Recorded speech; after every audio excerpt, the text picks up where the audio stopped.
بسم اللہ الرحمن الرحیم۔ میرے پیارے بھائیوں اور بہنوں، آپ سبھی سے گزارش ہے کہ ہماری اس ویڈیو کو آخر تک ضرور دیکھیے گا۔ توبہ کا عجیب واقعہ۔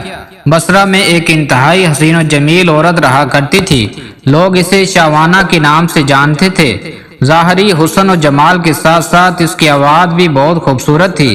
اپنی خوبصورت آواز کی وجہ سے وہ گائیکی اور نوحہ گیری میں مشہور تھی۔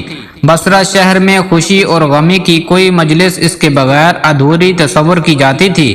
یہی وجہ تھی کہ اس کے پاس بہت سا مال و دولت جمع ہو گیا تھا۔ بصرہ شہر میں فسق و فجور کے حوالے سے اس کی مثالیں دی جاتی تھی۔ اس کا رہن سہن امیرانہ تھا۔ وہ بیش قیمت لباس زیب تن کرتی اور گراں بہا زیورات سے بنی سوری رہتی تھی۔ ایک دن وہ اپنی رومی اور ترکی کنیزوں کے ساتھ کہیں جا رہی تھی۔ راستے میں اس کا گزر حضرت صالح رحمت اللہ علیہ کے گھر کے قریب سے ہوا۔ آپ اللہ عز و جل کے برگزیدہ بندوں میں سے تھے۔ آپ باعمل عالم دین اور عابد و زاہد تھے۔ آپ اپنے گھر میں لوگوں کو وعظ و نصیحت ارشاد فرمایا کرتے تھے۔ آپ کے وعظ و نصیحت کی تاثیر سے لوگوں پر رغبت طاری ہو جاتی اور وہ بڑی زور زور سے آہ و بکا شروع کر دیتے، اور اللہ عز و جل کے خوف سے ان کی آنکھوں سے آنسوں کی جھڑیاں لگ جاتی تھیں۔ جب شعوانہ نامی وہ عورت وہاں سے گزرنے لگی تو اس نے گھر سے آہ و فغاں کی آوازیں سنی۔ آوازیں سن کر اسے بہت غصہ آیا۔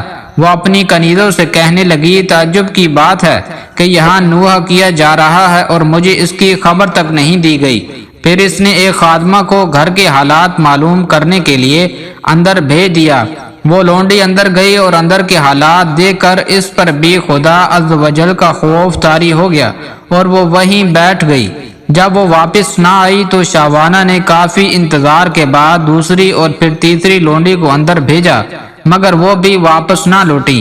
پھر اس نے چوتھی خادمہ کو اندر بھیجا جو تھوڑی دیر بعد واپس لوٹ آئیں، اور اس نے بتایا کہ گھر میں کسی کے مرنے پر ماتم نہیں ہو رہا بلکہ اپنے گناہوں پر آہ و بکا کی جا رہی ہے۔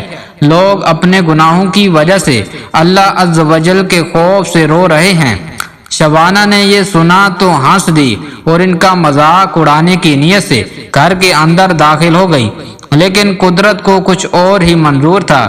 جو ہی وہ اندر داخل ہوئی، اللہ عز و جل نے اس کے دل کو پھیر دیا۔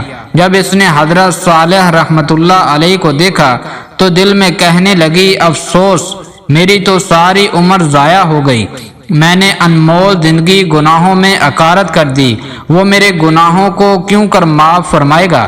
انہی خیالات سے پریشان ہو کر اس نے حضرت صالح علیہ السلام سے پوچھا، اے امام المسلمین، کیا اللہ عز و جل نافرمانوں اور سرکشوں کے گناہ بھی معاف فرما دیتا ہے؟ آپ نے فرمایا، جی ہاں، یہ وعظ و نصیحت اور وعدے وعیدیں سب انہی کے لیے تو ہیں تاکہ وہ سیدھے راستے پر آ جائیں۔ اس پر بھی اس کی تسلی نہ ہوئی تو وہ کہنے لگی، میرے گناہ تو آسمان کے ستاروں اور سمندر کی جھاگ سے بھی زیادہ ہیں۔ آپ نے فرمایا، کوئی بات نہیں، اگر تیرے گناہ شعوانہ سے بھی زیادہ ہوں تو بھی اللہ عز و جل معاف فرما دے گا۔ یہ سن کر وہ چیخ پڑی اور رونا شروع کر دیا، اور اتنا روئی کہ اس پر بے ہوشی طاری ہو گئی۔ تھوڑی دیر بعد جب اسے ہوش آیا تو کہنے لگی، حضرت، میں ہی وہ شعوانہ ہوں جس کے گناہوں کی مثالیں دی جاتی ہیں۔ پھر اس نے اپنا قیمتی لباس اور گراں قدر زیور اتار کر پرانا سا لباس پہن لیا اور گناہوں سے کمایا ہوا سارا مال غربا میں تقسیم کر دیا اور اپنے تمام غلام اور خادمائیں بھی آزاد کر دیں۔ پھر اپنے گھر میں مقید ہو کر بیٹھ گئی۔ اس کے بعد وہ شب و روز اللہ عز و جل کی عبادت میں مصروف رہتی اور اپنے گناہوں پر روتی رہتی اور ان کی معافی مانگا کرتی تھی۔ رو رو کر رب ذوالجلال کی بارگاہ میں التجائیں کرتی، اے توبہ کرنے والوں کو محبوب رکھنے والے اور گناہگاروں کو معاف فرمانے والے، مجھ پر رحم فرما، میں کمزور ہوں، تیرے عذاب کی سختیوں کو برداشت نہیں کر سکتی، تو مجھے اپنے عذاب سے بچا لے اور مجھے اپنی زیارت سے مشرف فرما۔